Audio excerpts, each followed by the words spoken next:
¿Alguna vez te has preguntado por qué las cosas malas les suceden a las personas buenas?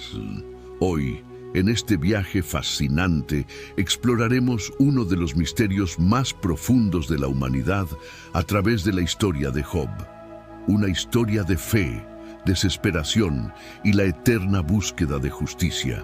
Pero espera, ¿qué si te dijera que esta historia antigua tiene respuestas sorprendentes para nuestras vidas modernas? Prepárate para desafiar todo lo que creías saber sobre la adversidad, la fe y la justicia divina. No te pierdas un solo momento de este revelador viaje. En esta historia bíblica del libro de Job, encontramos a un hombre adinerado llamado Job, quien vivía en una región conocida como Uz. Poseía una gran familia y enormes rebaños. Job era una persona íntegra y justa, siempre comprometido en llevar una vida moral y mantenía una relación muy disciplinada con Dios. En la tierra de Uz vivía un hombre cuyo nombre era Job. Este hombre era irreprochable y honesto, temía a Dios y se alejaba del mal. Tenía 7 hijos y 3 hijas. Poseía 7,000 ovejas, 3,000 camellos, 500 yugos de bueyes, 500 asnos y un gran número de sirvientes. Era considerado el más grande entre todos los pueblos del Oriente. Los hijos de Job acostumbraban celebrar fiestas en sus casas en sus cumpleaños e invitaban a sus 3 hermanas para comer y beber con ellos. Después de un periodo de celebraciones, Job organizaba un ritual de purificación para ellos. Muy temprano en la mañana, ofrecía un sacrificio quemado por cada uno pensando, quizás mis hijos hayan pecado y maldecido a Dios en sus corazones. Esta era la práctica constante de Job, tal como se describe en el primer capítulo, versículos del 1 al 5. Dios destacó las virtudes de Job ante Satanás. Sin embargo, Satanás argumentó que Job era justo solo porque Dios lo favorecía abundantemente. Un día, los ángeles vinieron a presentarse ante el Señor, y Satanás también estaba entre ellos. El Señor preguntó a Satanás, ¿de dónde vienes? Satanás respondió al Señor, de recorrer la tierra yendo y viniendo por ella. Entonces, el Señor le dijo a Satanás, ¿has notado a mi siervo Job? No hay nadie en la tierra como él, un hombre íntegro y correcto que teme a Dios y evita el mal. ¿Acaso Job teme a Dios sin razón? Replicó Satanás. ¿No has puesto una protección alrededor de él, de su casa y de todo lo que posee? Has bendecido todo lo que hace, y sus rebaños y manadas se han extendido por la tierra. Estos diálogos entre Dios y Satanás se narran en el libro de Job, capítulo 1, versículos del 6 al 10. Satanás desafió a Dios, diciendo que si se le permitiera infligir sufrimiento a Job, éste cambiaría y maldeciría a Dios. Dios permitió que Satanás atormentara a Job para probar esta audaz afirmación, pero prohibió quitarle la vida a Job. Pero extiende tu mano y ataca todo lo que posee, y seguro que te maldecirá en tu rostro, dijo el Señor a Satanás. Muy bien, entonces, todo lo que posee está en tu poder, pero no pongas tu mano sobre el mismo hombre. Entonces, Satanás salió de la presencia del Señor. Estos eventos se describen en el libro de Job, capítulo 1, versículos 11 y 12. Job recibió 4 noticias en un solo día, informando que sus ovejas, sirvientes y 10 hijos habían muerto, víctimas de invasores ladrones o desastres naturales. Un día, mientras los hijos e hijas de Job estaban celebrando y bebiendo vino en la casa del hermano mayor, un mensajero llegó a Job y dijo, los bueyes estaban arando y los asnos pastando cerca, cuando los sabeos atacaron y se los llevaron. Mataron a los sirvientes a espada, y yo fui el único que escapó para contártelo. Mientras aún hablaba, otro mensajero llegó y dijo, el fuego de Dios cayó del cielo y quemó las ovejas y los sirvientes, y yo fui el único que escapó para contártelo. Mientras éste aún hablaba, llegó otro mensajero. Los caldeos formaron 3 grupos de ataque y lanzaron un ataque sorpresa a tus camellos, llevándoselos. Mataron a los sirvientes a espada, y yo fui el único que logró escapar para informarte. Aún hablando, otro mensajero llegó diciendo: tus hijos e hijas estaban celebrando y bebiendo vino en la casa del hermano mayor, cuando de repente un fuerte viento vino del desierto y golpeó los 4 rincones de la casa. Esta se derrumbó sobre ellos y murieron. Yo soy el único que escapó para contártelo. Estos trágicos eventos se describen en el libro de Job, capítulo 1, versículos 13 a 19. En su luto, Job rasgó sus vestiduras y se rapó la cabeza, pero aún así alabó a Dios en sus oraciones. Entonces Job se levantó, rasgó su manto, se rapó la cabeza y postrado en el suelo, adoró, diciendo: desnudo salí del vientre de mi madre, y desnudo partiré. El Señor dio y el Señor quitó, bendito sea el nombre del Señor. En todo esto, Job no pecó ni atribuyó a Dios ninguna falta. Esta respuesta de Job está en el libro de Job, capítulo 1, versículos 20 a 22. Satanás aparece en el cielo de nuevo y Dios le da otra oportunidad para probar a Job. Esta vez, Job sufre de terribles heridas en la piel.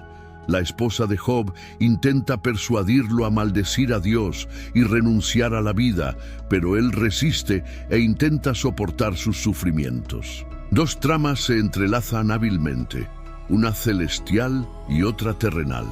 Los acontecimientos en la tierra son el resultado de algo que ya ocurrió en el cielo, al igual que hay guerra en la tierra inmediatamente después de un conflicto en el cielo, como en el libro del Apocalipsis. Elifaz, Bildad y Zofar, 3 amigos de Job, llegan para consolarlo, sentándose con él en silencio por 7 días en respeto a su luto.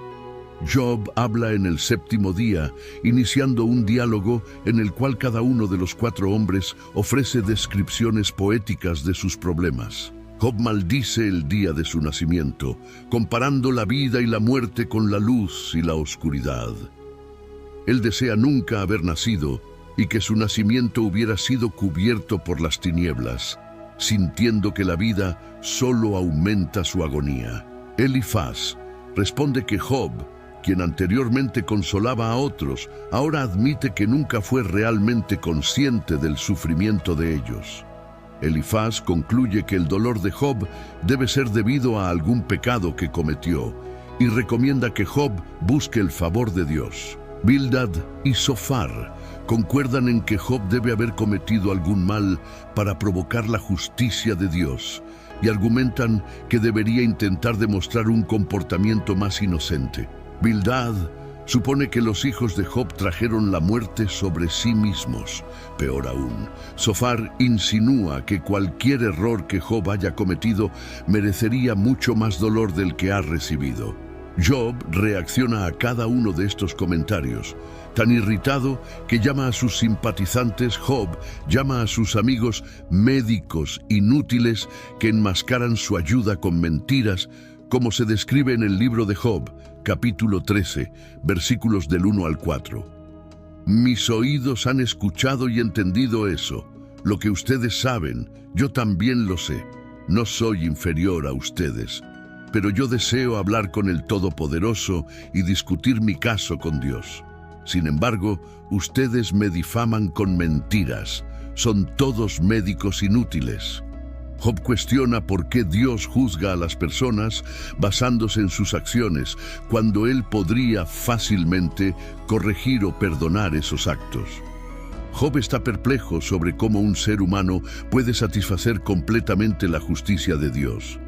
Dado que los caminos de Dios son misteriosos y más allá de la comprensión humana. Además, los humanos no pueden convencer a Dios con sus palabras. Dios no se deja engañar, y Job admite que ni siquiera conoce lo suficiente para defender su caso ante Dios. Job anhela por alguien que pueda mediar entre él y Dios, para que no sea condenado al Sheol, el inframundo. Job cree que en el cielo hay un testigo o redentor que atestiguará su integridad, como él expresa en el capítulo 19, versículo 25. Sé que mi Redentor vive y que al final se levantará sobre la tierra. Y en el capítulo 16, versículo 19. Ahora mismo mi testigo está en el cielo, mi abogado está en las alturas. El sufrimiento se vuelve insoportable para Job y él se torna amargo, ansioso y asustado. Lamenta la injusticia de Dios al permitir que personas malas prosperen mientras él y muchas otras personas honestas sufren. Job quiere enfrentar a Dios y protestar, pero no puede encontrarlo físicamente. Piensa que la sabiduría está oculta de la humanidad, pero resuelve perseguirla, temiendo a Dios y evitando el mal. Eventualmente, Dios interviene en el diálogo divino de la primera ronda. Durante sus discursos, Job pidió a Dios 36 veces que hablara con él. Ahora, su deseo es atendido.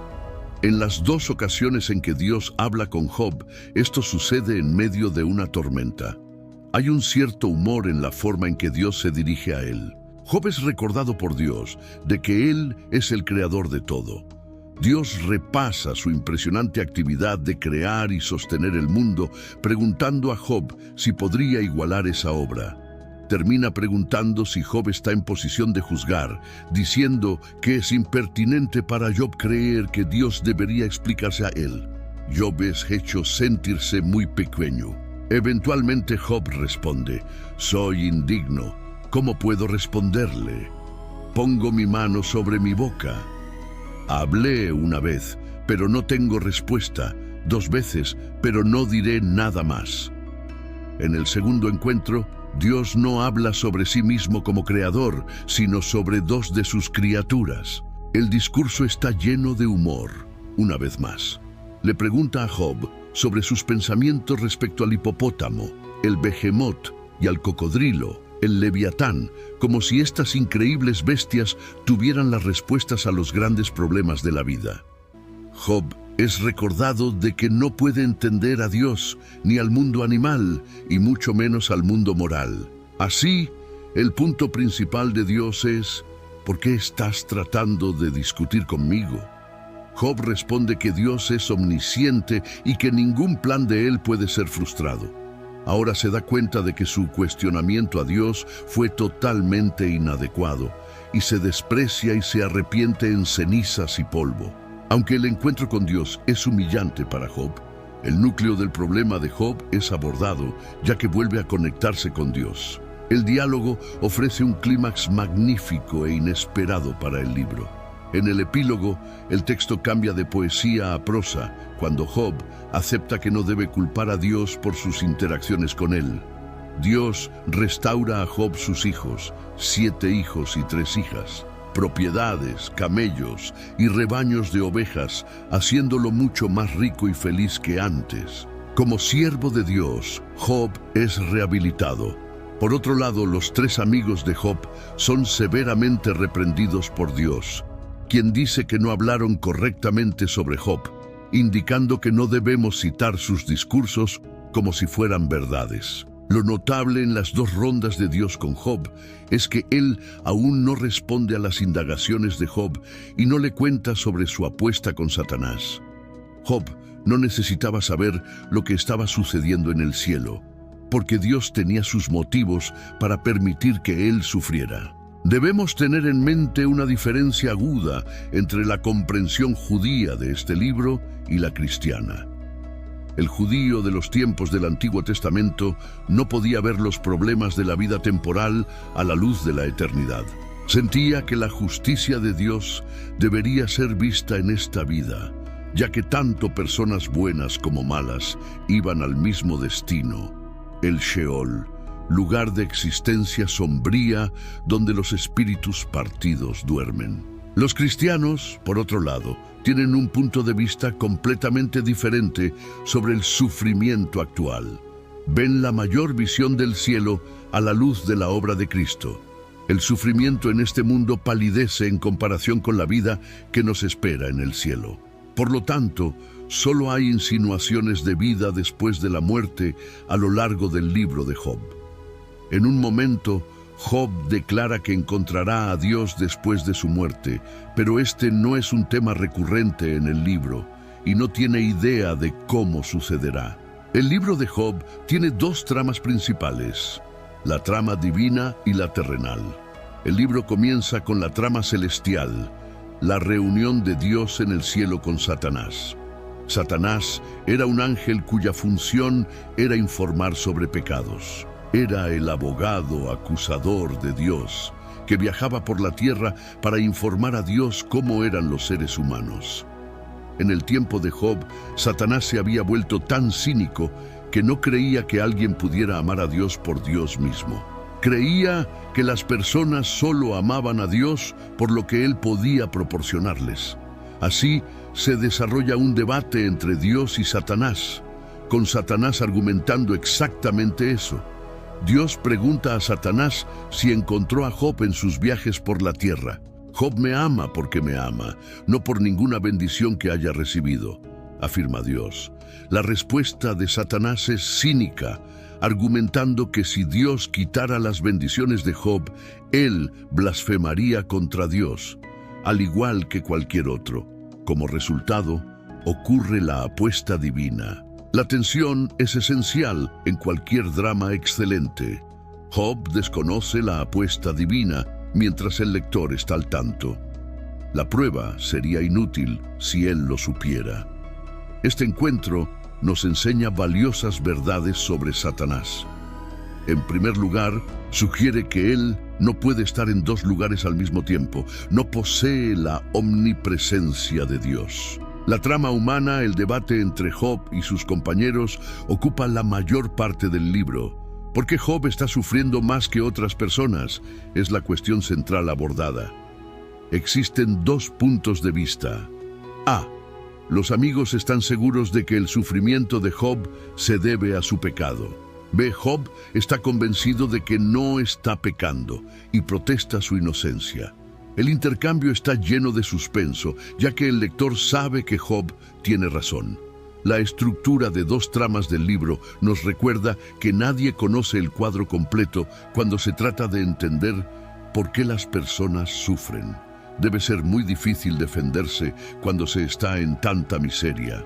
Además de la búsqueda de explicaciones, todos se enfrentan a una pregunta mayor.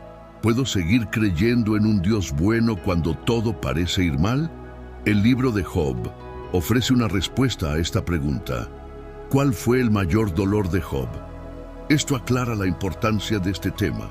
Fue una confrontación física. Estaba cubierto de heridas de la cabeza a los pies, cansado, exhausto y en dolor insoportable.